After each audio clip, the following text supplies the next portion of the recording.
Topik di sini yang pertama kali itu adalah introduction Docker, pengenalan dulu tentang Docker. Kemudian kita akan, yang kedua adalah perbedaan tentang virtual machine sama container. Yang ketiga, arsitektur Docker. Yang keempat itu adalah container registry-nya, punyanya si Docker. Yang kelima adalah image. Yang keenam adalah Docker container. Kemudian yang ketujuh adalah demo Docker-nya sendiri. Langsung aja kita ke introduction-nya. Oke. Nah, di sini sebelumnya kita pasti pada saat di aplikasi yang belum menggunakan Docker, entah itu di development front end, back end, maupun di tester, itu pasti mereka membuat sebuah aplikasi tersebut, dibuild di lokal, kemudian nanti akan dipindahkan ke server mana. Nah, otomatis di misalnya kita anggap aja di Astra kita taruh di DriveDev 02, kemudian nanti ada sistem operasinya. Sistem operasinya misalnya apa? Windows. Nah, aplikasi tersebut pasti kita akan masukkan ke dalam server tersebut.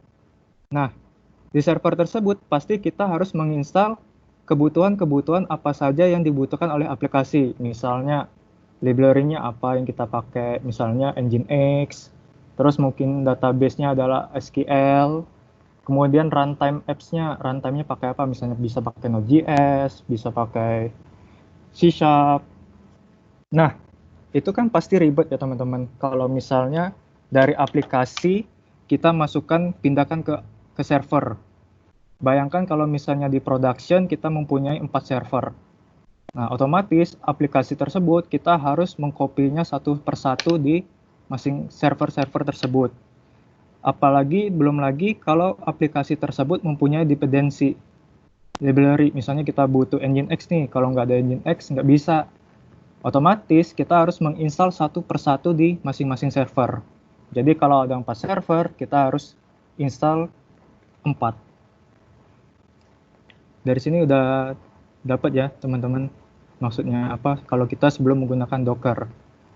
Nah, kalau kita mendeploy aplikasi, kalau kita sudah menggunakan Docker, itu kebalikannya teman-teman. Jadi di mana kita pertama kali pasti di tahap development ini, entah itu tester, entah itu FE dan backend, itu pasti melakukan development dulu nih di environment lokal kita. Nah, di lokalnya kita pasti punya server, operation, runtime-nya pakai apa, library-nya pakai apa, server sama database-nya menggunakan apa. Nah, dari sini kita mau pindah ke Docker nih. Nah, pada saat mau masuk ke Docker itu jadi membuat sebuah bundle atau di package. Jadi semua aplikasi kita, entah itu apps-nya, database, library, runtime, itu dijadi satu nih. Dijadi satu, kemudian nanti akan dideploy ke server.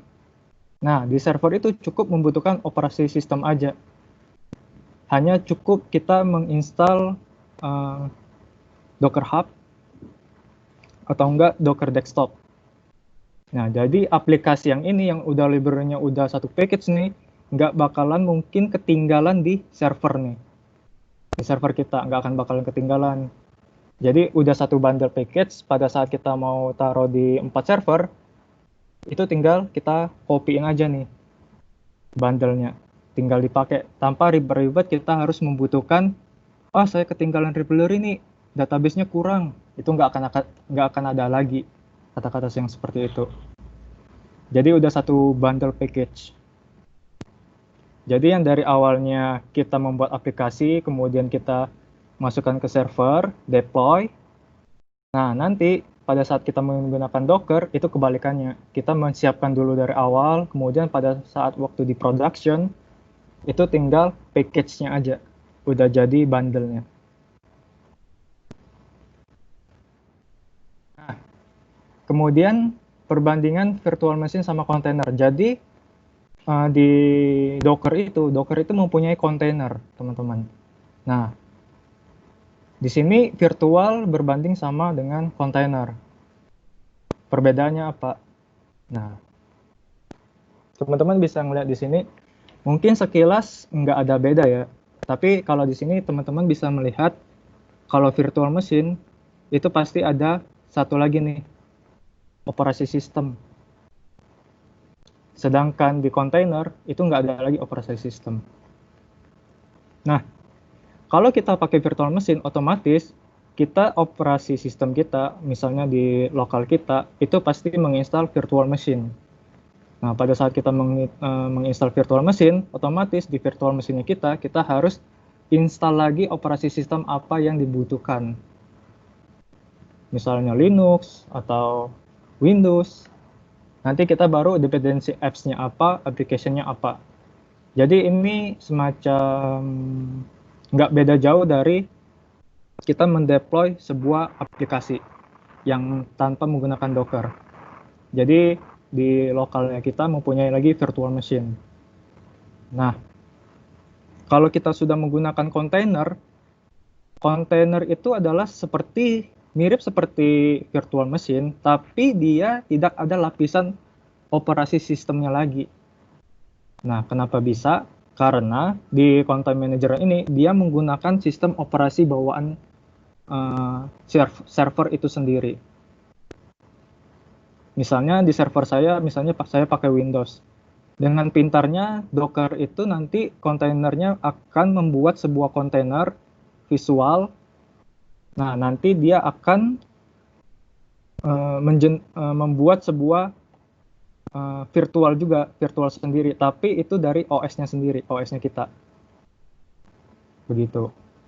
Jadi dependensinya ini nanti sudah include sama yang image-nya tadi, yang Docker tadi itu akan di-run di Container Manager ini. Tidak lagi kita butuh namanya operasi sistem lagi. Virtual machine nggak butuh lagi. Otomatis di satu sisi lain, pasti kinerjanya akan lebih cepat dibandingkan kita menggunakan virtual machine.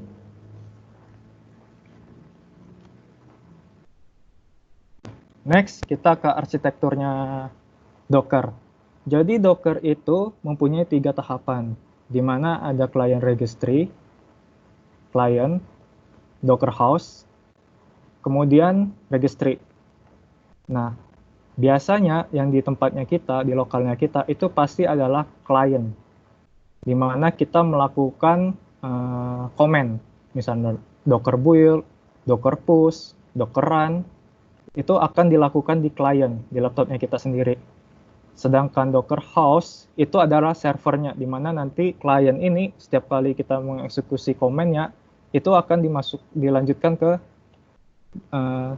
Docker house ini. Nah, nanti misalnya kita membutuhkan sebuah image, misalnya kita butuh image database, misalnya MySQL. Nah, itu nanti kita akan mengenerate sebuah image dengan nama MySQL. Nah, setelah image-nya jadi, nanti dia akan kita akan membuat kontainer agar dia bisa berjalan di lokalnya kita.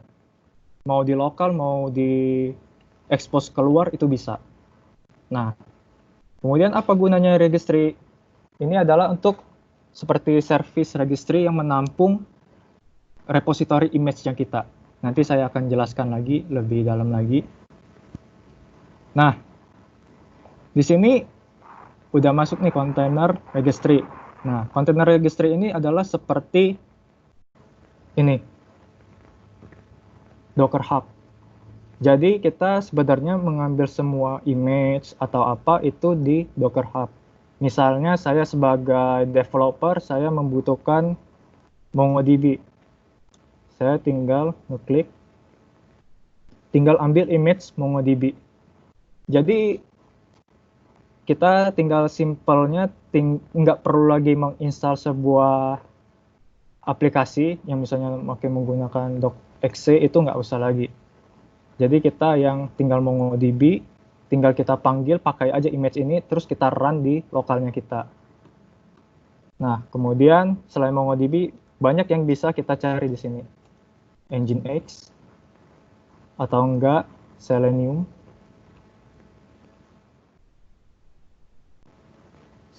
Hub. Nah, ini nanti teman-teman tinggal pull aja image-nya, kemudian kita run di lokalnya kita. Jadi kita nggak perlu lagi memikirkan dependensi apa sih yang harus kita install. Nah, kalau kita menggunakan Docker, itu kita tidak usah lagi memikirkan dependensi tersebut. Bisa saja kan pada saat kita menginstal, kemudian kita uninstall, masih ada service yang nyangkut atau apa. Nah, kalau sudah menggunakan Docker ini, dia akan membuat sebuah isolate. Jadi, pada saat kita running programnya, itu pasti akan aman-aman aja. Kalau kita matikan, pasti semua service-nya akan mati semua. Lanjut lagi ke Docker image. Nah, kalau di Docker image ini, itu tadi kan kita kan ke registry ya, yang ada di Docker Hub tadi kan. Nah, kita pull, misalnya kita pull Nginx, atau enggak Selenium, atau enggak MongoDB. Nah, kita pasti call pull Dockernya, pull image-nya dulu nih. Kita ambil image-nya dulu nih.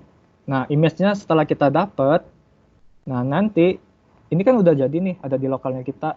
Nah, nanti itu akan kita jalankan. Jalankannya itu menggunakan containers. Nah, jadi dari image yang ini tadi, itu akan kita lakukan, misalnya saya butuh MySQL ya. Nah, pada saat kita butuh MySQL, nanti kita harus runningnya menggunakan kontainer. Nanti kita masukkan ke kontainernya ini nih. Nah, kontainer ini nih seperti aplikasi yang kita jalankan sih. Jadi aplikasi image-nya udah ada, kontainer itu tinggal menjalankan aja buat dia running, biar image-nya bisa running. Nah, itu namanya kontainer. Nah, kontainernya ini itu bisa banyak, multiple container. Nah, sebenarnya kontainer yang ada di Docker itu untuk development aja. Kalau misalnya kita untuk di QA atau enggak di UTT production, itu pasti biasanya pakai kontainer yang ada di Kubernetes. Pada saat kita running, nanti kita tinggal pakai nih.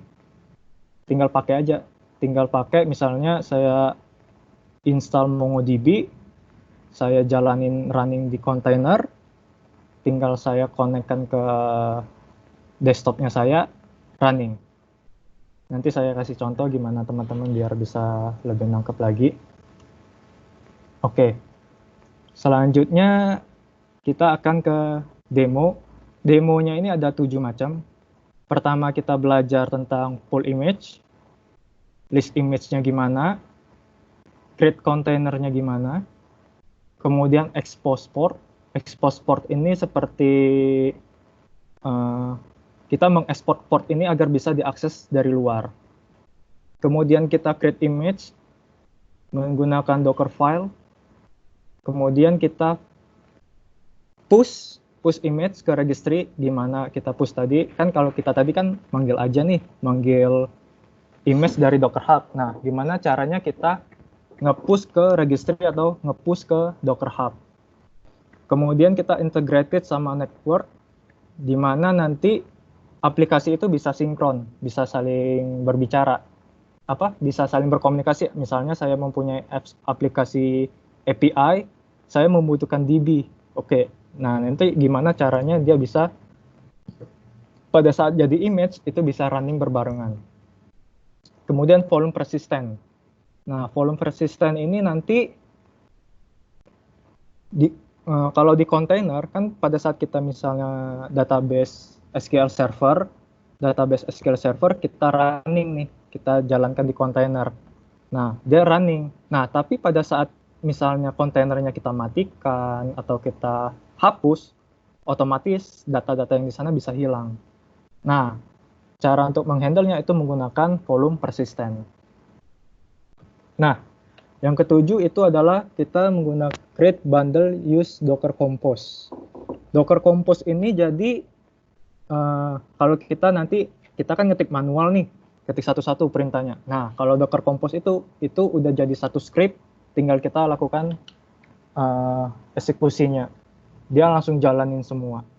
Nah, kemudian kalau di Grid Bundle Docker Compose ini saya ada 2 aplikasi. Yang pertama itu menggunakan Selenium Grid. Selenium Grid ini jadi kita mencoba tes browser di environment yang berbeda. Misalnya saya di Linux sama di Windows.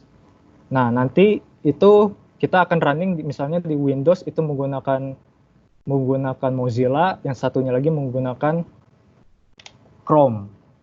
Nah, yang satunya lagi itu Selenium Grid. Nanti saya akan jelaskan lagi. Kemudian itu ada REST API plus DB-MySQL. Dia udah terintegrated nih. Jadi pada saat udah jadi image, udah jalan di kontainer, mereka bisa saling berkomunikasi.